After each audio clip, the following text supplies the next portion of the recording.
What I know is that he was a great leader and a great general and admiral. I'm a big fan of history, and I'm aware that Yi Sun-shin is a great hero, as big as today's superheroes that we see. 미국에서 믿을 수 없는 일이 벌어지고 있습니다. 서양 중심 역사관을 뒤흔드는 동양의 영웅이 수면 위로 떠오르는 충격적인 순간을 지금 목격하고 있는데요. 마치 오래된 전설처럼 현대 사회에 재조명된 조선의 해군 제독은 이제 더 이상 가려진 존재가 아닌 세계적 영웅으로 그 존재감을 드러내고 있고, 미국의 해군사관학교와 주요 군사기관에서는 앞다투어 이순신 장군에 관한 특별 강의와 연구 프로그램을 개설하고 있습니다. 어떻게 400년 전 동아시아의 장군이 오늘날 서양 군사학의 패러다임을 바꾸고 있는 것일까요? 이 놀라운 현상의 시작점에 있었던 한 다큐멘터리 감독의 사연을 통해 알아가 보도록 하겠습니다. 안녕하세요.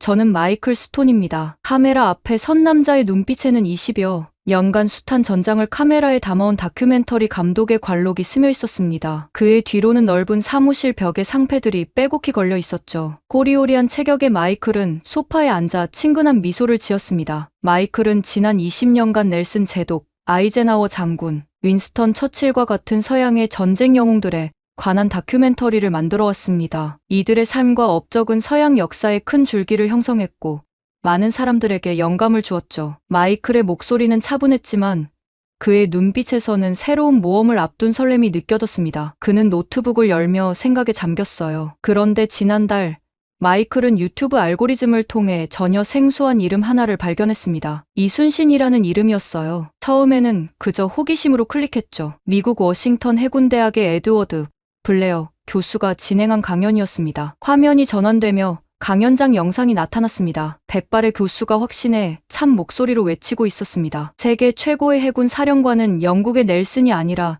조선의 이순신입니다. 마이클은 그 순간을 회상하며 미간을 찌푸렸어요. 처음에는 믿기 어려웠습니다. 서양 역사학계에서는 항상 넬슨 제독을 최고의 해군 사령관으로 평가해왔으니까요. 그런데 이런 주장이 나오다니 마이클은 즉시 더 알아보기로 결심했습니다. 그의 손가락이 노트북 키보드를 빠르게 두드렸어요. 스크린에는 다양한 검색 결과가 나타났습니다. 놀랍게도 미국에서 이순신 장군의 이야기가 점점 인기를 얻고 있었습니다. 특히 제이크 맥칼리스터라는 만화가가 그린 이순신, 바다의 수호자라는 만화책이 무려 12만 부 이상 판매됐다는 사실을 알게 됐어요. 마이클은 만화책 한 권을 카메라 앞에 들어 보였습니다. 표지에는 갑옷을 입은 동양인 장군의 모습이 그려져 있었죠. 그 이미지는 강인함과 지혜가 동시에 느껴지는 인상적인 모습이었습니다. 마이클은 뉴욕 대학가에서 이 만화를 읽은 학생들을 인터뷰했습니다. 그들의 반응은 정말 흥미로웠어요. 대부분의 학생들은 이순신이 실존 인물이라는 사실에 놀라워했습니다. 화면이 바뀌어 젊은 여학생의 표정이 클로즈업 되었습니다. 그녀의 눈빛에는 놀라움과 호기심이 가득했어요. 이게 실제 역사라니 믿을 수 없어요. 우리는 학교에서 한국 역사에 대해 거의 배우지 않았거든요. 이순신 장군의 이야기는 마치 판타지 소설처럼 들려요. 하지만 실제로 있었던 일이라니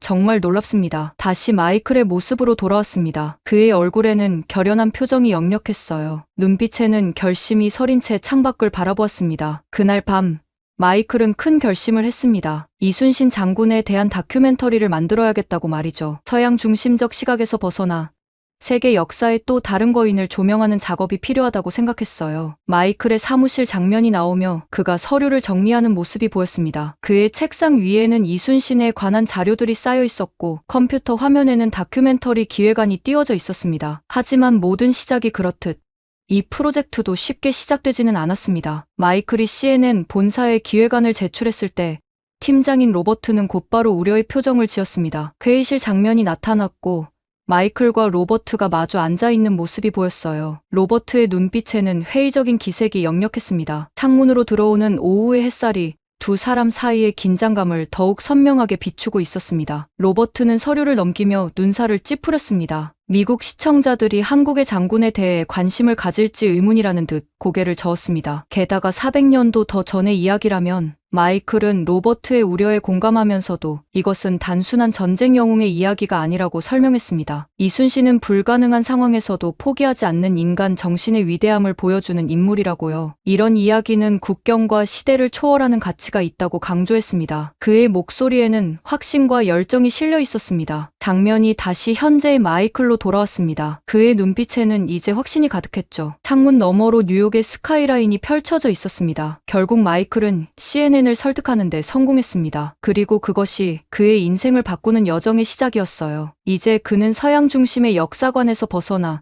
새로운 세계를 탐험하려는 첫걸음을 내딛게 되었습니다. 이번 탐험의 첫걸음은 이순신에 관한 더 많은 자료를 수집하는 것이었습니다. 마이클은 뉴욕 국립도서관의 깊숙한 서가 사이를 헤매며 동아시아 역사 섹션을 찾아 나섰습니다. 그곳에서 그는 놀라운 사실을 발견했어요. 한국 역사, 특히 이순신에 관한 영어 자료가 놀라울 정도로 부족했던 것입니다. 도서관 전체에 이순신에 관한 책이 단 3권밖에 없다니. 마이클은 고개를 절레절레 흔들며 서가 사이를 빠져나왔습니다. 그는 도서관을 나와 맨해튼 한복판의 카페에 앉았어요. 노트북을 열고 온라인 검색을 이어갔습니다. 그의 표정이 점점 밝아졌어요. 인터넷 세계에서는 이순신의 존재감이 훨씬 강했습니다. 마이클의 노트북 화면에는 다양한 블로그와 포럼이 떠올랐습니다. 특히 눈에 띄는 것은 미국 해군사관학교의 온라인 저널에 실린 논문이었죠. 동아시아 해전사의 미스터리 이순신과 임진왜란이라는 제목의 이 논문은 마이클의 흥미를 끌기 충분했습니다. 마이클은 논문을 탐독하며 커피를 한 모금 마셨어요. 그의 눈에 점점 열기가 어렸습니다. 논문에 따르면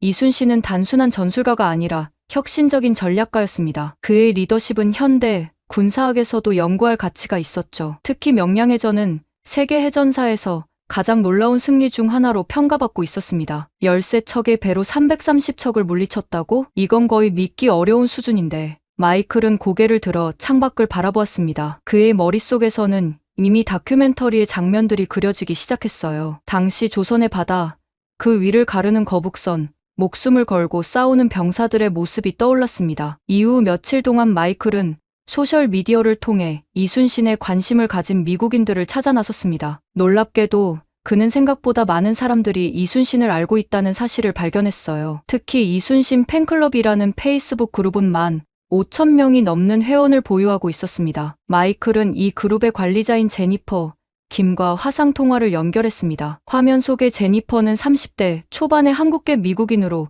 눈빛에서 열정이 느껴졌어요. 이순신은 단순히 한국의 영웅이 아니에요. 그는 인류의 영웅입니다. 불가능한 상황에서도 포기하지 않고 자신의 신념을 지키며 민족을 위해 목숨을 바친 위대한 인물이죠. 제니퍼의 말에 마이클은 깊이 공감했습니다. 그는 이 여정이 단순한 다큐멘터리 제작을 넘어선 의미가 있음을 직감했어요. 다음으로 마이클은 맥칼리스터의 만화 이순신, 바다의 수호자가 인기를 끌고 있는 뉴욕의 만화 서점을 방문했습니다. 서점 한쪽에서는 이순신 만화를 둘러싼 독자 모임이 열리고 있었어요. 10대부터 50대까지 다양한 연령층의 사람들이 모여 이순신에 대해 열띤 토론을 벌이고 있었습니다. 마이클은 조용히 그들 뒤에 서서 대화를 경청했어요. 그들의 눈에 비친 이순신은 마블 영화의 슈퍼히어로와 같은 존재였습니다. 하지만 가장 인상적인 점은 이순신이 실존 인물이라는 사실이었죠. 현실은 때로 픽션보다 더 놀라운 법이니까요. 서점을 나서는 마이클의 발걸음은 한층 가벼워졌습니다. 그는 이제 확신했어요. 이순신의 이야기는 미국 시청자들에게도 충분히 매력적일 것이라고요. 문제는 그것을 어떻게 전달하느냐였습니다. 마이클은 맨해튼의 중심부를 걸으며 생각에 잠겼어요. 그의 주변으로 뉴욕의 복잡한 일상이 흘러갔지만 그의 마음은 400년 전 조선의 바다를 항해하고 있었습니다. 그날 저녁 마이클은 다시 CNN 본사로 향했습니다. 이번에는 더 많은 자료와 확신을 가지고 로버트를 설득하기 위해서였어요. 회의실 문을 열자 로버트 외에도 몇 명의 프로듀서들이 자리하고 있었습니다. 여러분, 제가 발견한 놀라운 이야기를 들려드리겠습니다. 마이클은 프로젝터를 켜고 준비해온 자료들을 보여주기 시작했습니다. 그가 수집한 자료들, 인터뷰한 내용들, 그리고 소셜미디어에서의 반응들을 차례로 설명했어요. 회의실 안의 분위기가 점점 달라지기 시작했습니다. 특히 맥칼리스터의 만화가 12만 부 이상 판매되었다는 사실은 방송국 임원들의 관심을 끌기에 충분했어요. 상업적 성공 가능성이 보이자 그들의 표정이 밝아졌습니다. 이순신의 이야기는 단순한 역사가 아닙니다. 그것은 인간의 불굴의 의지, 혁신, 리더십에 관한 보편적인 이야기입니다. 미국 시청자들도 충분히 공감할 수 있을 거예요. 마이클의 열정적인 설명에 회의실이 조용해졌습니다. 로버트가 천천히 고개를 끄덕였어요. 좋아요, 마이클. 당신의 열정이 저를 설득했습니다. 하지만 한국까지 가서 취재를 해야 할 텐데 그 비용을 감당할 수 있을까요? 마이클은 빙그레 웃으며 대답했습니다. 이미 예산 계획을 세웠습니다. 그리고 한국 측에서도 협조 의사를 밝혔어요. 그들은 이순신의 이야기가 미국에서 알려지는 것에 큰 관심을 보이고 있습니다. 마침내 로버트가 결정을 내렸어요. 좋습니다. 이 프로젝트를 진행하세요. 하지만 한 가지 조건이 있습니다. 이것은 단순한 역사 다큐가 아니라 오늘날의 시청자들에게도 의미 있는 스토리여야 합니다. 마이클은 환하게 웃으며 고개를 끄덕였습니다. 그의 눈빛에는 이제 새로운 모험에 대한 기대감이 가득했어요. 이순신을 세계에 알리는 여정이 이제 막 시작되었습니다. 로스앤젤레스 국제공항에 붐비는 출국장에서 마이클은 마지막 통화를 마쳤습니다. 그의 제작팀 중 2명만이 이번 한국 여행에 동행할 예정이었어요. 카메라맨 데이비드와 통역을 담당할 한국계 미국인 수잔이었습니다. 네, 로버트, 걱정 마세요. 철저히 준비했으니까요. 마이클은 전화를 끊고 한숨을 내쉬었습니다. 인천행 비행기는 12시간 후에 도착할 예정이었죠. 그 시간 동안 마이클은 이순신에 관한 책을 읽으며 더 많은 정보를 흡수하려 했습니다. 비행기가 이륙하자 그는 난중일기의 영어 번역본을 펼쳤어요. 이순신이 직접 쓴 전쟁 일기였습니다. 오늘 바람이 세차게 불어 배를 띄우지 못했다. 군사들의 식량이 부족하여 걱정이다. 마이클은 400여 년 전 쓰인 일기 속 인간적인 고민에 깊은 인상을 받았습니다. 이순신은 단순한 전쟁 영웅이 아니라 자신의 책임을, 병사들의 안위를 걱정하는 진정한 리더였습니다. 인천공항에 도착한 마이클 일행을 맞이한 것은 한반도의 따뜻한 봄바람이었어요. 공항에는 해군사학자 박진영 박사가 기다리고 있었습니다. 40 중반의 박 박사는 온화한 미소로 그들을 맞이했죠. 마이클 스톤 감독님, 드디어 뵙게 되네요. 전화로만 연락했었는데요. 서울의 분주함을 지나 그들은 서울역에서 통영행 기차를 탔습니다. 차창 밖으로 펼쳐지는 한국의 산과들, 현대적인 도시와 전통적인 농촌 풍경이 교차되는 모습에 마이클은 깊은 인상을 받았어요. 박 박사님,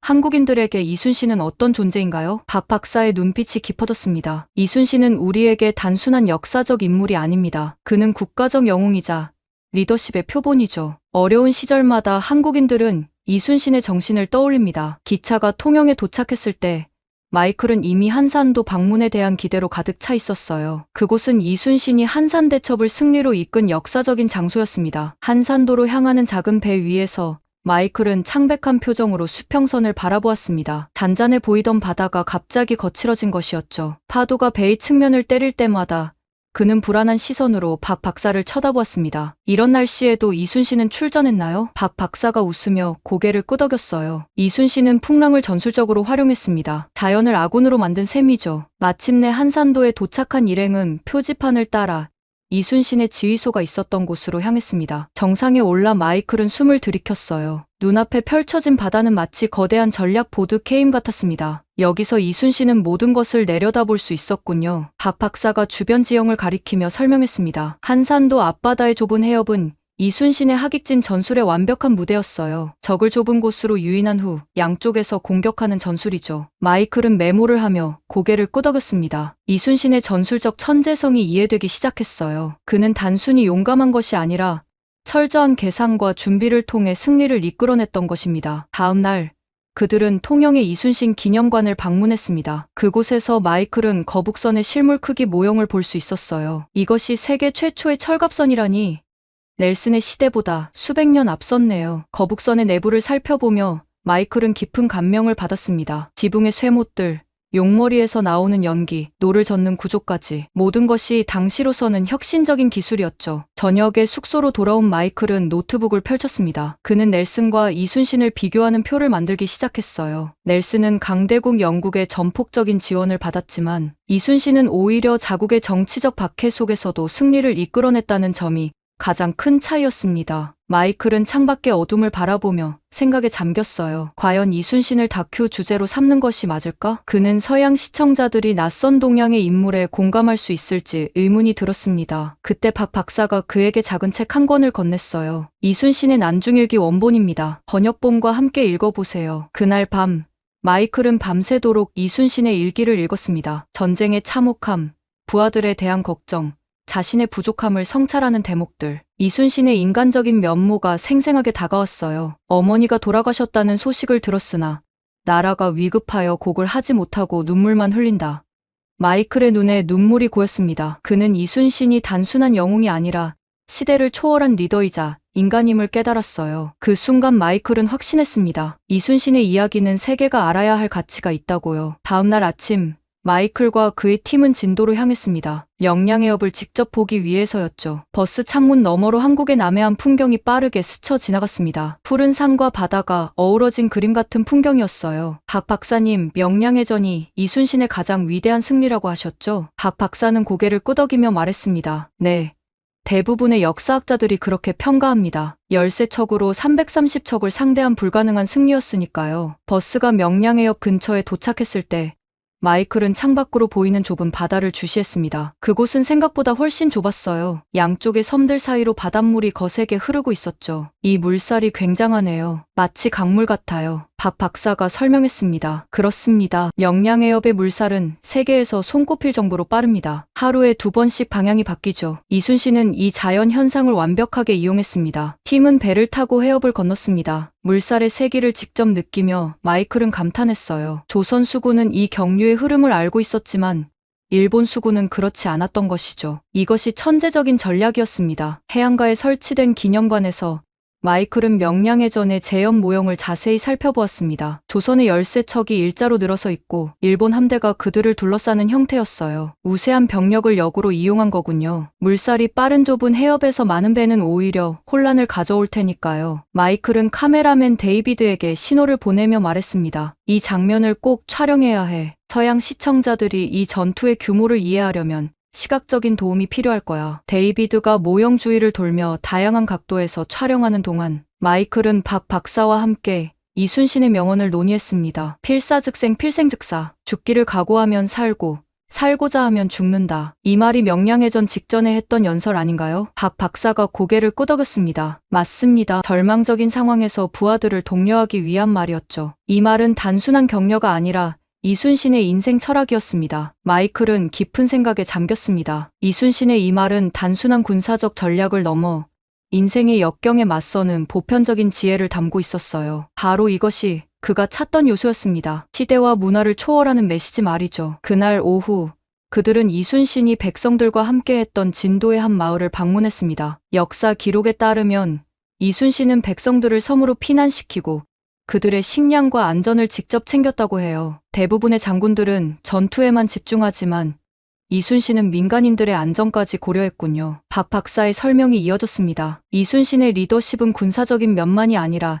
인간적인 면에서도 뛰어났습니다. 그는 병사들의 이름을 일일이 기억했고 그들의 가족 사정까지 챙겼죠. 난중일기에는 그가 죽은 병사의 가족에게 직접 위로 편지를 썼다는 기록도 있습니다. 마이클은 이순신의 리더십 스타일에 깊은 감명을 받았습니다. 이것은 현대 리더십 이론에서도 중요하게 여기는 섬기는 리더십의 본보기였어요. 해가 지고 바다가 붉게 물들기 시작할 때 마이클은 해변가에 혼자 서 있었습니다. 카메라는 잠시 내려두고 그는 400여 년 전 이곳에서 일어났던 일들을 상상해 보았어요. 죽음을 각오하고 싸웠던 병사들, 그들을 이끌었던 이순신의 모습이 눈앞에 그려지는 듯했습니다. 이 이야기는 반드시 세계에 알려져야 해.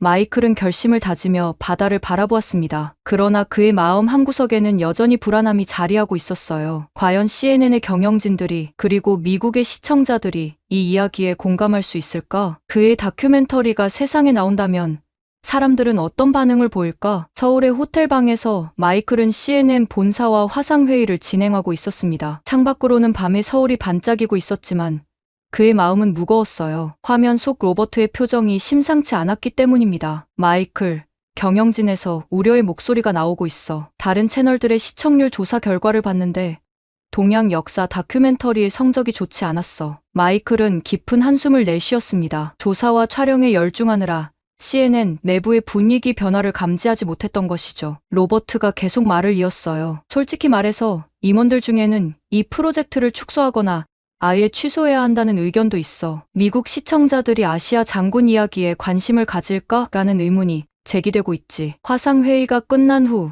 마이클은 호텔 창가에 서서 서울의 야경을 바라보았습니다. 그동안 수집한 자료들, 찍은 영상들, 그리고 이순신에 대해 알게 된 모든 것들이 그의 머릿속을 스쳐 지나갔어요. 포기할 수는 없었습니다. 하지만 현실적인 문제를 무시할 수도 없었죠. 과연 서양에서 이순신이 제대로 평가될 수 있을까? 마이클은 자신에게 물었습니다. 이미 촬영한 자료들을 다시 검토하며 그는 서양 시청자들이 공감할 수 있는 요소들을 찾기 시작했어요. 이순신의 리더십, 혁신성, 불굴의 의지, 이런 가치들은 문화와 시대를 초월하는 것이었습니다. 다음 날 아침, 마이클은 박 박사와 함께 서울의 한 카페에 앉아 있었습니다. 그는 CNN의 우려를 솔직하게 털어놓았어요. 미국인들이 이순신에게 관심을 가질까요? 저는 확신하지만 방송국 경영진들은 그렇지 않은 것 같아요. 박 박사는 잠시 생각에 잠긴 후 이야기를 시작했습니다. 마이클 씨, 저는 이순신의 가치가 한국에만 국한된다고 생각하지 않습니다. 그의 리더십,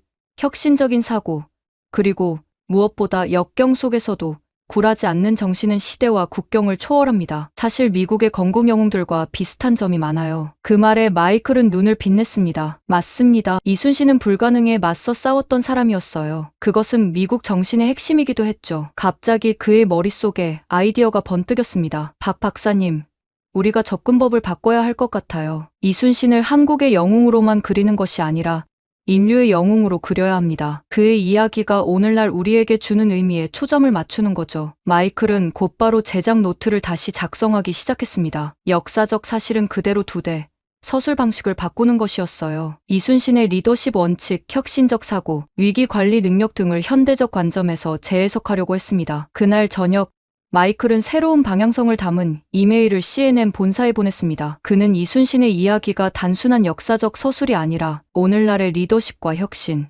그리고 인간 정신의 위대함에 대한 이야기가 될 것이라고 강조했어요. 다음 날 아침, 로버트로부터 회신이 왔습니다. 마이클, 당신의 새로운 접근법이 경영진의 관심을 끌었어. 특히 이순신의 리더십을 현대, 비즈니스와 군사 전략에 연결시키는 아이디어가 좋았어. 프로젝트를 계속 진행해. 마이클은 안도의 한숨을 내쉬었습니다. 위기는 잠시 넘겼지만 아직 갈 길이 멀었습니다. 그는 노트북을 열고 촬영 계획을 다시 세우기 시작했어요. 그날 오후, 마이클은 한국해군사관학교를 방문했습니다. 이순신의 리더십이 현대 해군 교육에 어떻게 반영되고 있는지 알아보기 위해서였죠. 그곳에서 그는 놀라운 사실을 알게 되었습니다. 우리 교육과정에는 이순신의 리더십에 관한 특별 강의가 있습니다. 생도들은 이순신의 난중일기를 필수로 읽어야 하죠. 해군사관학교 교수의 말에 마이클은 고개를 끄덕였습니다. 이것이 바로 그가 찾던 현대적 연결고리였어요. 이순신은 단순한 역사적 인물이 아니라 오늘날에도 살아 숨쉬는 리더십의 본보기였습니다. 호텔로 돌아가는 길, 마이클의 마음은 한결 가벼워졌습니다. 그는 이제 확신했어요. 이 다큐멘터리는 단순한 역사 기록물이 아니라 시대를 초월한 리더십과 인간 정신의 위대함에 관한 이야기가 될 것이라고요. 서울의 마지막 날, 마이클은 용산에 위치한 이순신 기념관을 방문했습니다. 이곳은 그의 한국 여정을 마무리하는 장소였어요. 기념관 입구에 서서 마이클은 잠시 숨을 고르며 지난 한 달간의 여정을 돌아보았습니다. 이제 모든 퍼즐 조각을 맞출 시간이군요. 기념관 안에는 이순신의 생애를 따라 시대순으로 전시물들이 배치되어 있었습니다. 마이클은 천천히 전시관을 돌며 마지막 촬영을 진행했어요. 특히 그의 눈길을 끈 것은 이순신의 초상화였습니다. 단호하면서도 지혜로움이 느껴지는 눈빛이 인상적이었죠. 이 초상화는 실제 이순신의 모습이 아니라는 점이 흥미롭네요. 박 박사가 설명했습니다. 맞습니다. 이순신이 돌아가신 후에 그려진 상상화입니다. 하지만 많은 한국인들에게 이 모습이 이순신으로 각인되어 있죠. 마이클은 고개를 끄덕였습니다. 이것은 단순한 사실이 아니라 이순신이라는 인물이 역사적 인물을 넘어 하나의 상징이 되었음을 보여주는 증거였어요. 서울에서의 마지막 인터뷰는 해군 제독 출신인 김정호 교수와 함께했습니다. 그는 미국 해군사관학교에서 객원 교수로 일한 경험도 있었죠. 흥미로운 사실은 미 해군사관학교에서도 이순신을 연구하고 있다는 점입니다. 그들에게 이순신은 최고의 리더십 교과서로 여겨지고 있습니다. 이 말에 마이클의 눈이 반짝였습니다. 그가 찾던 국제적 연결고리였어요. 이순신은 더 이상 한국만의 영웅이 아니었습니다. 뉴욕으로 돌아온 마이클은 즉시 CNN 본사로 향했습니다. 로버트와 경영진들이 그를 기다리고 있었어요. 마이클, 한국에서 좋은 자료를 가져왔길 바라네. 마이클은 자신감 있게 수집한 자료와 촬영본을 보여주기 시작했습니다. 특히 미 해군사관학교에서도 이순신을 연구한다는 부분은 경영진들의 주목을 끌었어요. 생각보다 훨씬 매력적인 스토리군. 이제 CNN 역사상 최초의 한국 역사 다큐멘터리를 만들 시간이네.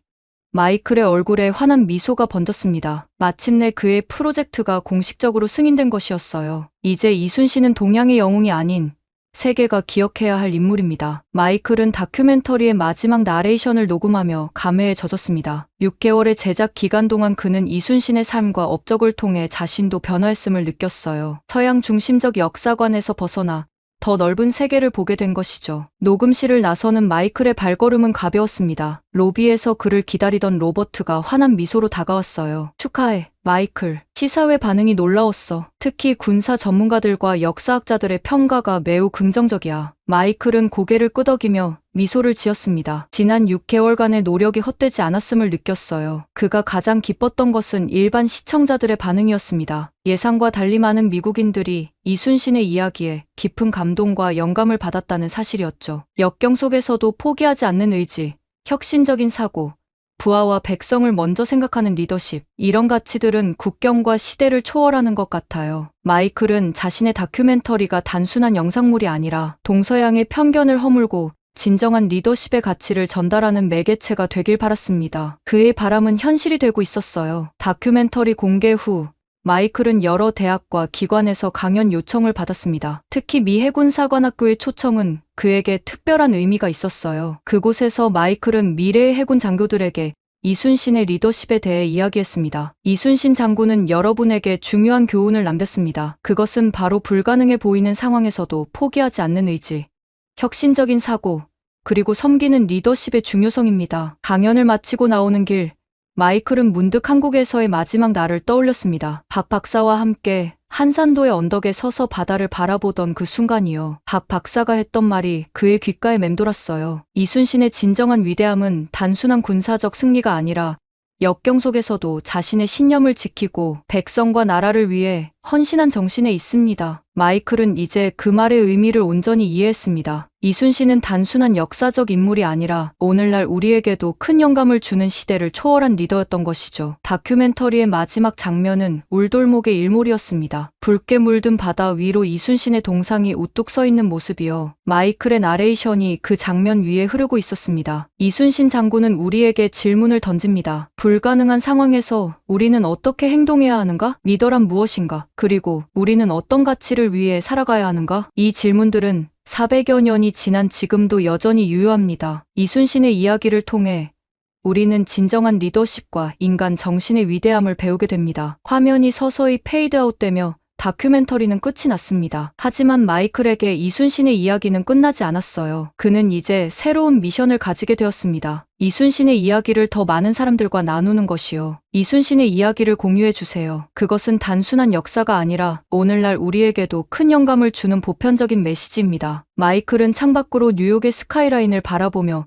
미소를 지었습니다. 그의 여정은 이제 막 시작되었습니다.